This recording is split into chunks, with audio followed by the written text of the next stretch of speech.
In this episode, discover how a narrow escape on a lane-and-a-half road in Kentucky from a Ford LTD turned into one of our most unforgettable rides and roads.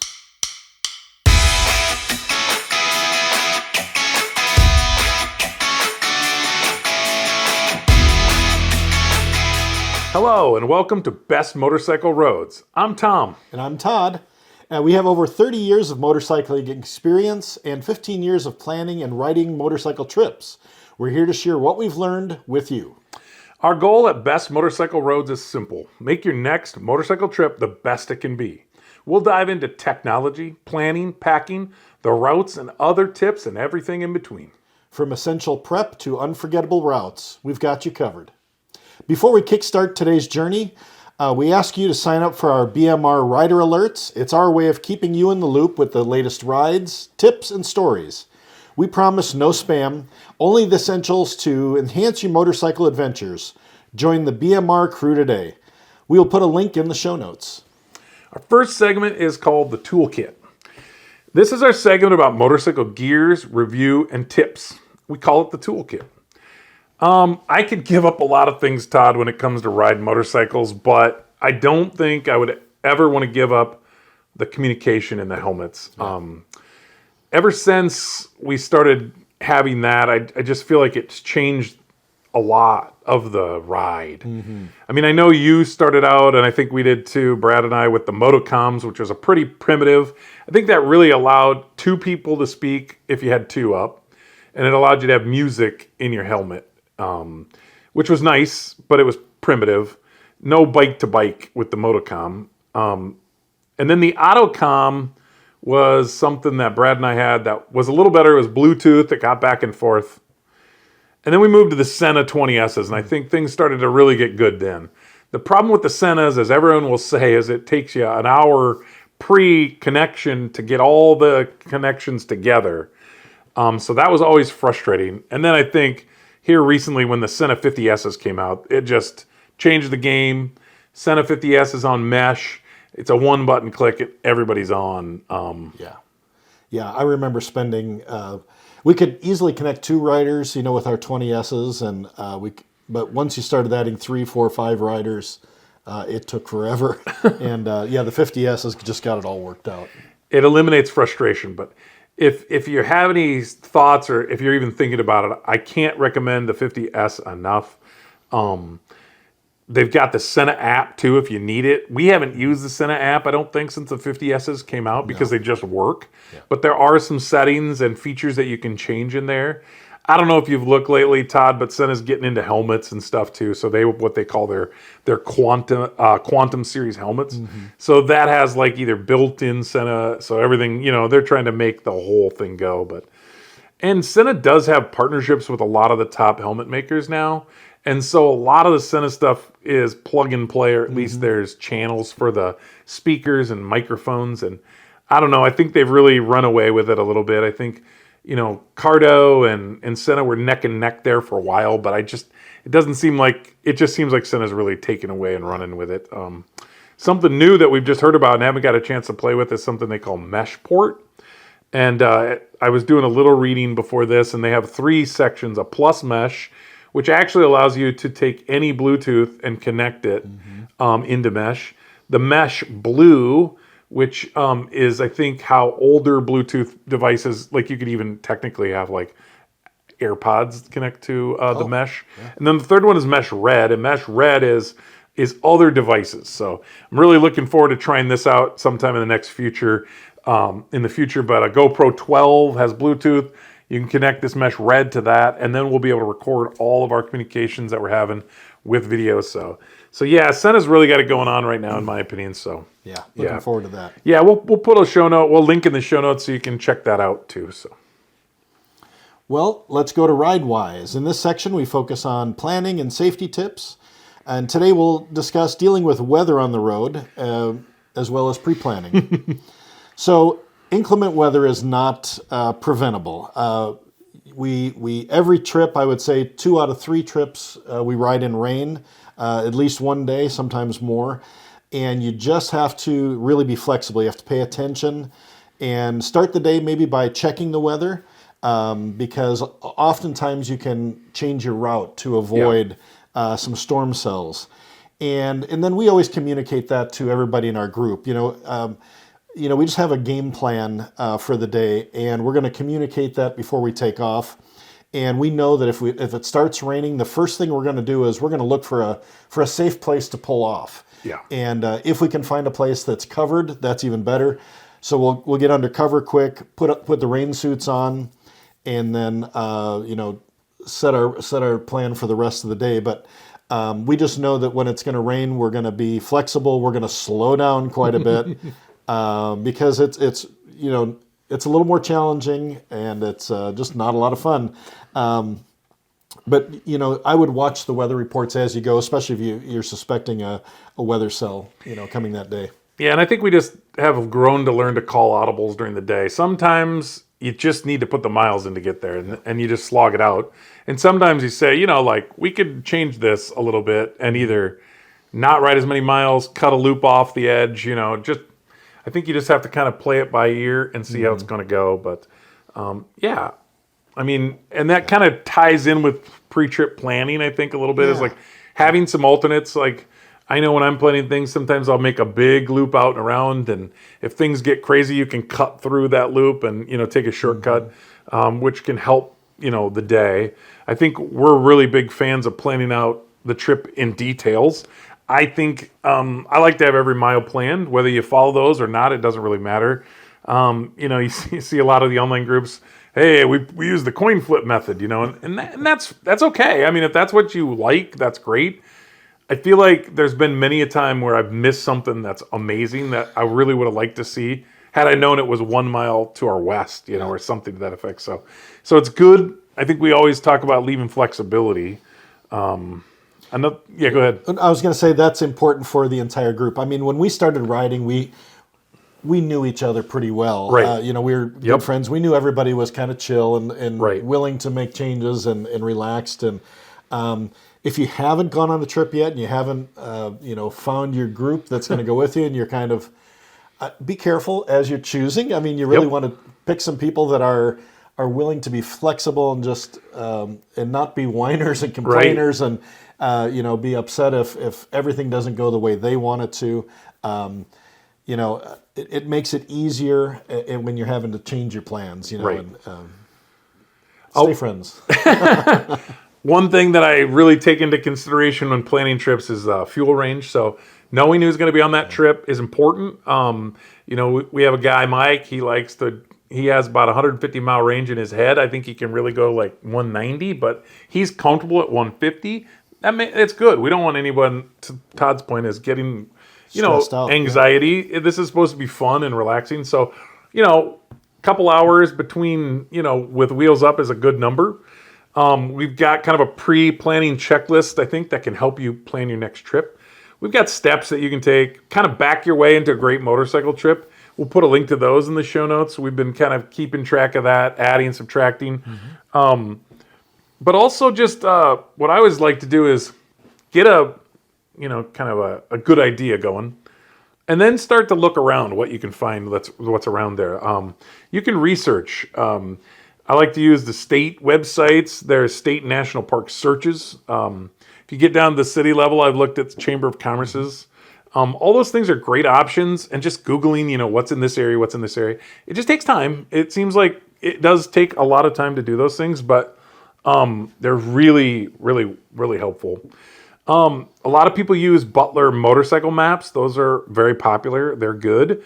There's another kind of offshoot, I shouldn't say offshoot, but a competitor called Freeman Maps. They're technically free maps, but they charge you shipping and handling, which is fine too. And then there's a lot of apps out there. There's a ton of people that like to use the apps. There's rider apps, and then Google Maps. I think it's probably the hard to beat, especially with CarPlay and Android Auto coming to bikes. Google Maps might be the easiest thing to plan on and the most frustrating at the same time. We can talk about that at a later time. But honestly, it's simple to use. It's easy to drag and drop, and I think it works pretty good. Yeah. And one of the things that you always do, Tom, and I appreciate it, is you look down to the detail of the roads. In Iowa, we have gravel roads. Not all states do, but Tom always checks as he's making our planning our routes, and he generally tries to find 2 lanes for most of our rides. He looks down and zooms in to see if they're gravel or not, and that's wonderful. But another thing that you always do is we have a pre-trip meeting with everybody. Get everyone together and say, here's the route we have planned, here's the idea, here's some of the destinations, here's where our stops are for the night, and is there anything else that anyone wants to stop and see? Is there anything in the area that interests you? Because we don't want to miss it, Yeah, we've met friends, relatives, found restaurants from drive-ins, diners, and dives. I mean, anything that you can imagine. I think that's the perfect time for that. One other minor trip when you're using that Google Maps, I think, is be careful when you're dragging and dropping, because sometimes you'll pull like off of a road for a second. Maybe you get into like a parking lot, and then it's like, oh, we're turning up. Well, we're turning around. It's just, you really want to zoom in and kind of check the details. But yeah, that makes a great road. So yeah. The next segment is called Mile Marker. This is kind of our story segment. So as we teased a little bit, we've got an interesting Kentucky road incident. We were in Kentucky, headed home from a ride, and we found, I tend to throw, if we're getting 4 lanes, hitting a lot of 4-lane, then I'll maybe kick off and do a small county road just to kind of to break things up a little bit. And I'd found a stellar Kentucky road for the ride home. It was a real doozy. I'll let you tell the story. It was just over 1 car wide. And Tom, you happened to be leading that day, and this day will never leave my mind. It's stuck in my mind because it was the day I thought I was going to see one of my good friends get killed on a motorcycle, because here we were on this 1 lane, weaving. It was around trees and around fence lines, and it just kept winding. And I was behind you. I was the next one behind you, and all of a sudden, here comes this giant Ford LTD around a corner. He was flying, 2 guys in it, and you were right down the center of the lane. And it was so sudden that you were on top of him. And my heart stopped. And I don't know how, everything just flashed through my head. I was like, here it is. And somehow you got stopped, or you went to the side, and he veered to the side, and both of you kind of went off the road. And thank God, because it was scary. It was scary for me watching it. I was right there. I don't think I had time to get scared. What I remember is I was watching him, and he was not watching the road.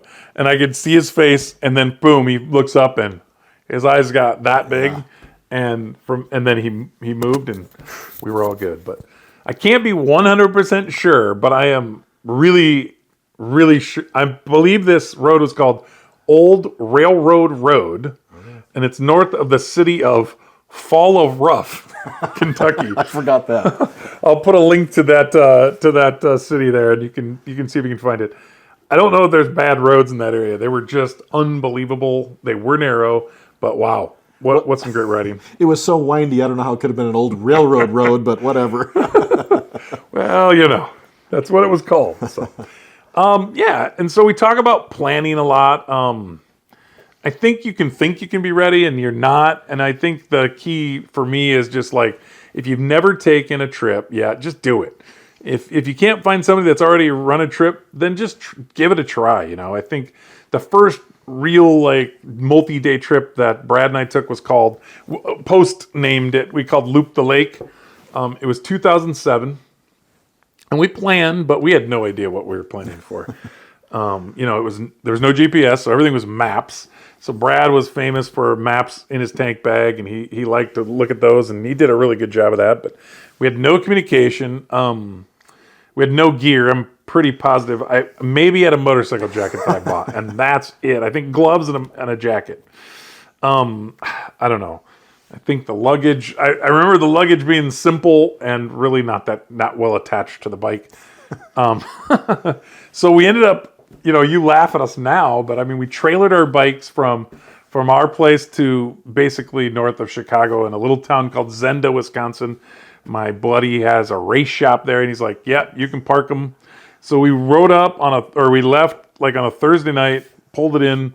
We slept in Brad's truck, and we kicked it up in the morning, and drove up by Green Bay. Met my brother-in-law at the time and sister-in-law, and we stayed in Escanaba, Michigan the first night. I won't forget that. This still makes me laugh because we originate in Iowa. We're in Iowa, and to get over to the Chicago area is only about a 3.5 hour ride, and I couldn't believe, like, I'd been riding for quite a long time, and I'd ridden over, to Chicago many times. My family is there, and you were going to trailer from here to Chicago and then loop I thought, what are you doing trailering? It's right there. Oh my gosh. It's only 3.5 hours, but anyway, you did it. That's what we did. So we stayed the first night in Escanaba. There's a big boy statue and restaurant still there. I think it's still there today. That was the first night. The second night was on the south side of the bridge in Traverse City. I remember, that planning word again was we didn't have plans and we didn't have a room. I think there was one room left in town, and we got it. All four of us stayed in the same room. Anytime you're in the UP, you can't forget about pasties. Not to be confused with pasties, but basically pasties is the hot pocket of UP miners of the past. The story that I was told back then was that pasties started from leftovers from dinner. They put it in some bread, baked it, and that was what they took to work to eat the next day. Hot pocket, yeah. Yeah, so the Mackinac Bridge, great bridge that, separates upper and lower Michigan. Man, what a cool ride across the bridge, couple miles long. Mm-hmm. Just a sight to see if you're ever in that area. It does have mesh in it, though. On one side is mesh, I think on one side is not. Yeah. So if people get a little nervous about that. Yeah, it makes your bike float a little bit when you're riding that mesh, Just let her ride. There's a little town on the south side called Bliss, the Bliss store in Bliss, Michigan. It's just a great Americana general store. It's about an hour south and west of Mackinac Bridge. Just a great store, locally owned kind of thing. Highly recommend stopping in Bliss if you get the chance. And then Michigan 119, one of the popular road. It's called the Tunnel of Trees. Another narrow road. It's not 2 cars wide. Meeting a Suburban on the Tunnel of Trees. You'll remember that. Yeah. So that was one of the things I remembered so well. And then we looped on the bottom side, slipped through Gary, Indiana. We got stuck. I don't know what the heck we were doing, honestly, Todd, because we were in downtown Chicago traffic as well. Again, no GPS, so we're on maps. And then, oh my gosh, my love of GPS may come from this trip alone. So, we got the bikes loaded up in the trailer. We kicked out, took a wrong turn, headed downtown Chicago instead of out of town. And then at the very end of the day, it was about 1 o'clock in the morning. We're crossing the Mississippi from Illinois to Iowa, and we hit something in the road. So we ended up having to change a tire. And unfortunately, a gentleman in front of us hit the same thing, hurt his tire. We changed his tire first because he's like an 85-year-old man. So we were doing our good deed. Good for you guys. But honestly, again, like we talk about so many times, I remember every step of this trip. It was the first one. I remember how much my butt hurt on the third day. I was like, we're on the wrong side of the lake, and I'm never gonna make it home. So that's my story for the day, I guess. This podcast can be found on bestmotorcycleroads.com/podcast. All the information you need will be there, but you can subscribe on Spotify, Amazon Music, Apple, Pocket Casts, and YouTube. All right. Roadside Q&A? Yeah. In this segment, we'll be looking to answer your questions and take any suggestions that you have for topics. And we'll provide insights and advice based on our years of planning trips and our riding experiences. So we're just basically asking people to, if they have questions or, hey, talk about this. We'd love to dig in, right? Yeah, and since this is episode 1, I guess we don't have anybody yet. We have no listeners, please. No, that's good. I'm excited about that part because you don't know what people don't know, and it'll be fun to help out. So yeah. All right, so the last segment is called The Last Mile. It's our closing segment. Todd, do you want to talk about what I think for me, building camaraderie and having these experiences together is really what I enjoy most. I think you enjoy most as well. Sharing some laughs, sharing the stories, and these are stories that will live forever. So, and how do you do that? For us, it's the communicators is a big part of it, because while we're riding, just to kill the time, and we talk about our families, talk about our kids, talk about plans, talk about the podcast, talk about all these things that we'd like to do. And they're also essential for spontaneity. If we're riding by something that someone sees and says, hey, let's pull over and take a look at that, and they're in the back of the group, without communicators, there wouldn't be any way to do it. So these communicators, I think, as we mentioned earlier, are just essential.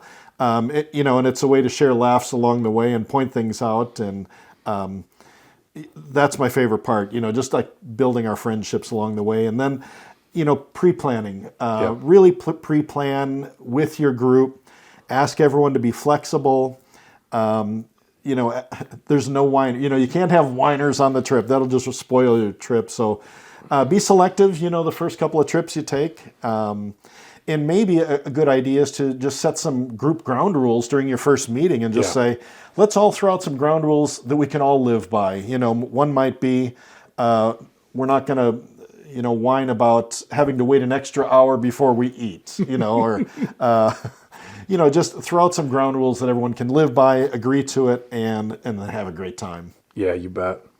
I think for me, it's just, as I reflected on this episode and thought about that first ride, is just get out there. If you've never done a first group ride trip, get out there and do it. It doesn't even have to be, just do one day, But if you don't go out there, you don't have one, and it doesn't start kind of the domino effect, because like I said earlier, I love that trip. I remember so much about it. I remember the great things, the Bliss store. We've stopped there a couple times when we've been in the area. The bridge, we've got a great picture of 3 bikes and the bridge, and just take those pictures and remember that trip. So yeah, that's what I remember. But so we're ready. The next episode we'll have is called Planning Your First Motorcycle Trip. So if this episode revved you up your day, please don't keep it to yourself. Like it, subscribe it, share it with your crew. We're really all about the thrill of the ride and the bond it creates, as you can tell. Keep the spirit of adventure alive. And remember, bikes, friends, and endless roads, the stories ride forever. Take care.